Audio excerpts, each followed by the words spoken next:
À tout il a bon jubilé de Saint-François. Encore, il est bon qui nous célèbre le 4e dimanche de Pâques et dimanche de prière pour les vocations de prêtres, religieux, religieuses, laïcs, laïcs consacrés, laïcs engagés, laïcs aussi dans le sacrement du mariage. L'Église a envie de célébrer toutes ces vocations. Vous avez remarqué, c'est tout le temps du tome 4e dimanche de Pâques. Pourquoi? Il y a une raison d'être de cela. Autant que le temps du carême, nous mettons beaucoup l'emphase dans la question de la conversion, pour l'équerre qui change, qui retourne vers ce bon Dieu, autant le temps de Pâques sera le temps où nous demanderons au Seigneur de renouveler en nous la grâce du baptême. C'est cela qui manque beaucoup le temps du Pâques. Quand il prédit souvent la question du baptême. Et je vous remarquez depuis qu'il nous lit les actes des apôtres, et raconte l'expérience d'Andimoun qui tanne un nom Jésus-Christ vivant et ressuscité, et qui est là, je te dis, qui nous besoin faire? Et Pierre dit, recevoir le baptême. Dans le baptême, soyez baptisés, Père, Fils et Saint-Esprit. Comme si, il y a une, comment dire, au départ, il y a un point de départ, cela. Et qu'il est important qu'il nous veut célébrer l'ouverture du jubilé de 800 ans, de la mort, de la montée au ciel de Saint François d'Assise, que nous nous rappelle pour que Saint François d'Assise fonde cette congrégation qui commence aussi par la grâce ce baptême. Vous avez oublié que Saint François attend Jésus dit, François, restaure mon église. Restaure mon église. Et qui fait attendre ça, mon église, pas seulement le bâtiment de l'église Saint-Damiano, mais il peut attendre aussi l'église comme communauté et de personnes. Et qui pour lui, il a là il peut redécouvrir cet appel de son baptême. C'est bien important cela. C'est pourquoi toute consécration commence par consécration du baptême. Et il est bien important, et c'est pourquoi quand on veut célébrer aujourd'hui le dimanche des vocations, première vocation, c'est nos vocations, nous être baptisés. C'est ça notre première vocation. Après les autres vocations pour venir. Mais premier même des vocations, c'est la vocation de notre baptême. Enzo, à travers un parent qui nous baptise nous, ou soit nous baptiser adultes, nous baptiser grands, ou jeunes, ou adolescents, nous tannent et nous répondons, oui, je veux recevoir la grâce du baptême. Et ça, c'est fondamental dans le chemin de foi qu'un catholique peut faire lui-même. Ça, c'est ce premier réponse. C'est pourquoi notre première vocation, c'est vocation du baptême. C'est une vocation du baptême. Et c'est magnifique qui nous pétane quand même dans différents pays. Ici, nous vivons centaines de baptêmes durant la veille pascale du samedi soir. Nous recevons baptême, confirmation et première communion, qui nous trouve à un pays qui veut dire la France, qui peut perdre, comment dire, qui veut dire la France qui peut perdre ban, qui la France, la foi catholique peut baisser. Vous êtes sortis 10 000 en 2025 et vous êtes 21 000 en 2026. Et 80%, c'est 18 à 30 ans. Et le ban levé que là-bas peut demander qui peut passer pour qu'il réveille la foi du baptême dans le monde. Et ce n'est pas que dans, et puis nous arrivons dans le monde entier, qu'il y a une progression qui n'arrive d'1,4 milliard de catholiques. C'est la question là. Ça ne veut pas dire qu'on a nous bien tapé sur moi. Ce n'est pas ça qu'il nous peut dire. Mais dans la façon qu'on comprend, c'est-à-dire qu'il peut répondre en 2026 à un désir de recevoir le baptême. C'est pourquoi chacun de vous ici, à un moment donné, vous avez dû répondre. Chacun dans sa façon, il répond cela. Deuxième question qui est bien important dans la manière de nous comprendre le baptême, et c'est cela encore qui est l'évangile du bon berger dit à nous, c'est-à-dire quelque part cette attitude de l'écoute. Il est bien important ça. Pour recevoir cette grâce de répondre, c'est pourquoi il y a une vocation. Il n'est pas d'abord nous, comment dire, est-ce qu'il nous tente l'appel? L'appel là, nous tout recevoir. Depuis le baptême, Jésus appelle chacun de nous. Mais nous devons discerner, non pas l'eau, l'appel, nous devons discerner l'eau réponse pour donner. Et c'est ça le grand défi de chaque vie. Chacun de nous, et à un moment donné, nous devons répondre. Le frère franciscain, je te réponds, dans la manière de vivre à la façon de Saint François. C'est une réponse qu'ils ont donnée pour le baptême. Elle leur a donné une réponse pour le mariage. Jamais oublié, jour de mariage, je pose la question à ce conjoint, veux-tu être mon époux? Et la conjointe qui répond, oui, je le veux. Veux-tu être mon épouse? Donc ça devient bien basse. Les réponses là, c'est important. Et c'est comme ça qu'ils répondent à la grâce de baptême dans le sacrement du mariage. Et qu'ils ont senti que tous les jours, vous devez répondre, oui, je le veux. Même si des fois la langue lourde pour dire ça. Même si des fois c'est pas oui, je le veux qu'il a envie de dire. Soit un tradi italien, quelque chose. Mais en même temps, oui, je le veux. Deuxièmement, c'est cette expérience aussi dans la vie religieuse. Veux-tu consacrer ta vie de ton baptême dans la vie religieuse pour témoigner du royaume qui est déjà là sur terre? Et un jour, chaque religieux, religieuse a dit cette parole, oui, je veux consacrer ma vie par les vœux de pauvreté, de chasteté, d'obéissance. C'est l'expérience même, notre réponse au baptême. D'autres pour répondre à la grâce de baptême, prêtre, prophète et roi, dans la vie tous les jours, dans la vie de la société, dans la vie politique, dans la vie économique, dans une question de défi social. Et c'est magnifique quand Saint François tanne cet appel-là. Jamais oublié que Saint François lui-même écoute cette voix du Seigneur qui cause en lui qui tient des enfants d'une grande richesse, d'une famille très riche, lui qui tient des enfants qui d'avenir est fini ouvert, mais nous viennent l'hymner avec un coulier lourd dans la bouche. Lui pour lui, Saint François tanne qui vient dépouiller lui et répond en épousant d'âme pauvreté. Et qui, comment dire, pour lui, c'est une justice sociale aussi. Pourquoi nous parlons de Saint François? C'est aussi une conception d'une société plus juste, plus fraternelle, pour destiner au service des plus pauvres et des plus fragiles. C'est magnifique. Qui est capable de faire ce retournement intérieur, si ce n'est qu'un jour Jésus-Christ, une cause et une écoute au fond sur les cœurs, Jésus qui lui parle lui-même. Vous voyez, chacun de nous, de même, pour la vie de prêtre, pour la vie d'évêque, de diacre, pour chaque vie, nous devons à un moment donné dire oui, je le veux. Bien sûr, quand on peut dire oui, je le veux, nous donne nos réponses, mais ne pas connaître des vents qu'il y en a. N'est-ce pas? Après, vous découvrez dans le bois qu'il y en a du bois. Après, vous pouvez découvrir de qui la vie a une réponse. Et même dans la vie politique, il y a de dire oui, et prêtre serment.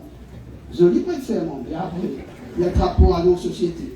Et là, on dit à qui point cette société aussi, et il y a un défi social, économique, politique. C'est pourquoi toute vie, quand on peut, comment dire, on peut faire un serment, il dit comme ça, quand même, on peut répondre d'un appel profond de ce cœur. C'est pourquoi répondre pour Saint François a été écouter la voix du cœur où Dieu vient lui parler.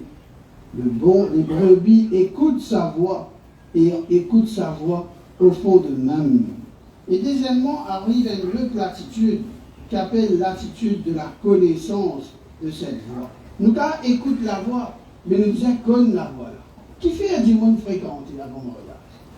Parce qu'ils ont besoin d'apprendre, écoute du monde là et connaître du monde là. En grec, veut dire naître avec. Ginosko veut dire que je nais. Pour mon baptême, je suis en train de naître avec le Christ. Pour vivre comme disciple du Christ. Pour apprendre content comme Jésus-Christ. Souffrir comme Jésus-Christ. Grandir comme Jésus-Christ. Magnifique ce Pierre qui renie avant la résurrection. Et ce même Pierre, après, par ce baptême, témoigner. Maintenant, je peux dire, ce Jésus que vous avez crucifié, il est vivant, il est ressuscité. Et que Pierre, il s'en naît, il y a une vilaine dimone qui naît avec Jésus-Christ et qui, comment dire, sur le pas, il mange dans le pas Jésus-Christ. Mais il vient le Christ, qui veut dire, donne-moi sa privilège pour venir le Christ pour toi. C'est cette expérience-là que vous naître avec. De même dans la vie aussi du couple, je t'ai là pour naître avec. Bien bon, je dis une conne de camarade. Écoute camarade, mais après, mariage, pas bien continuer, écouter pour naître dans le couple. À chaque étape de la vie, 5 ans de mariage, 10 ans de mariage, 20 ans de mariage, 25 ans de mariage. J'aime bien comprendre comment c'est bien de naître avec. C'est-à-dire une transformation. Moi, j'espérais brebis parmi les loups. C'est pas ça qu'il nous veut dire. Il nous veut dire que les brebis grandissent en écoutant la voix et je vois comment mon conjoint devient berger pour moi. Et comment moi aussi, comme épouse, moi, un berger pour mes enfants. Et bien, les enfants aussi, je t'écoute la voix de tes parents. Je t'attends ça la voix là, même si des fois je n'ai pas envie. Mais je t'écoute ça la voix là, pour que vous aussi, comme enfants, vous aidez vos parents à naître comme parents. Et de même, à cause de vous, enfants, ces enfants-là aussi aident aussi, vous êtes aussi parents, découvrir qu'ils ont le rôle de parents. Vous comprenez à quel point cette expérience de connaître est importante. Troisième étape, que Saint François lui-même, il a pu vivre cela. Il a appris à connaître le Seigneur. Mais il a appris à connaître aussi le Seigneur à travers ses frères, à travers cette expérience aussi d'amitié profonde avec Saint Clair. Ce sont des belles expériences de vie humaine, cela. Et alors arrive cette étape qui est bien importante. Je suis venu pour que les brebis aient la vie. Dans le thème que vous choisissez, je dis bien comment Saint François a nous vu un message de la paix. Saint François, quand il fait saluer ce bon frère, il dit des mots, pace béni. La paix et le bien. La vie ne peut commencer parce qu'il y a une paix intérieure. Tant que Saint François qui risque, mais peut-être il s'y trouvé par son richesse lui-même. Il va s'y trouver à qui point sur lesquels peut-être s'amarrer. Et les jours qu'il les choisirent, la pauvreté, c'était un dépouillement lui-même. Saint François dit bien que c'est une forme de bien intérieur, de paix, qu'ils amènent une capable aussi vivre. C'est magnifique. Et cette paix intérieure, pace béni, la paix ne peut pas venir du mal. La paix, c'est pourquoi le pape dit bien, aujourd'hui dans ce monde, tu n'as pas qu'à avoir de la paix si tu servis les hommes. Tu n'as pas qu'à avoir de la paix si tu servis violence. Comme on est dans la case aussi, où on dit aux enfants écoute tout, c'est le moyen de faire aux enfants écoute tout, ou de donner un médicament, matin, midi et soir, ou batterie. Pour trouver la paix avec une madame ou monsieur, c'est une façon pour vivre en paix avec une madame ou monsieur. Tous les jours, on va dire la case de une wrestling, d'un sinon de la paix. Mais est-ce que je pensais la paix pour venir dans la violence? Je pense à vous. C'est ça qui, quelque part, le Seigneur est en train de toucher.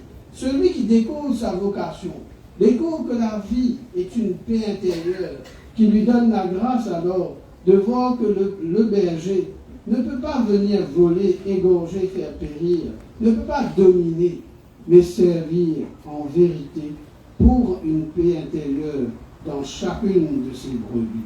Et c'est cette expérience-là qui Saint François lui-même vit. Vous voyez, avec les communautés, les deux communautés, nous sommes heureux, qui communauté Saint-François d'Assise de Pamplemousse et la communauté ici de la paroisse Chemin-Grenier et Béducat, qui se fait vivre ce temps ensemble. Et qui vous marque beaucoup cette année dans différentes étapes de une manière pour que les brebis se rassemblent et que nous puissions découvrir cette année, mais qui est cet homme Saint-François, qui a été un homme de paix, qui pas une paix à quoi en Égypte, pour joindre le sultan musulman, pour trouver un chemin de paix aussi. Magnifique. À cette époque-là, pour moi, déjà, tu penses le dialogue avec les autres religions. Moi, déjà, tu penses à la paix qui vient venir par le dialogue et non pas par l'utilisation de manzor. Vous pensez la grâce baptême que je dis.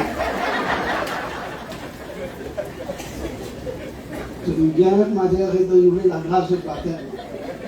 Mais j'ai remarqué, les amis, et ma pensée, c'est bien important, qui dans ce sens-là, renouveler la grâce de son baptême pour Saint François, ça a été vraiment de devenir, 800 ans après sa mort, quelqu'un, un saint, un modèle de foi, de brebis qui s'est mise à la suite de son Seigneur, son bon berger.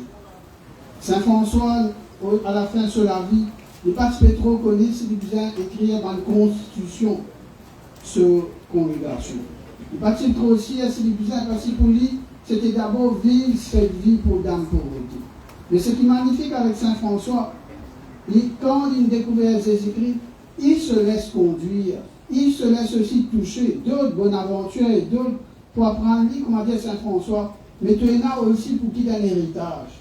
Ton héritage n'est pas ta richesse, mais ton héritage est ton expérience spirituelle, profonde, pour une société plus juste, plus aussi solidaire avec nos frères et sœurs pauvres, mais que nous apprenons dès notre jeune âge.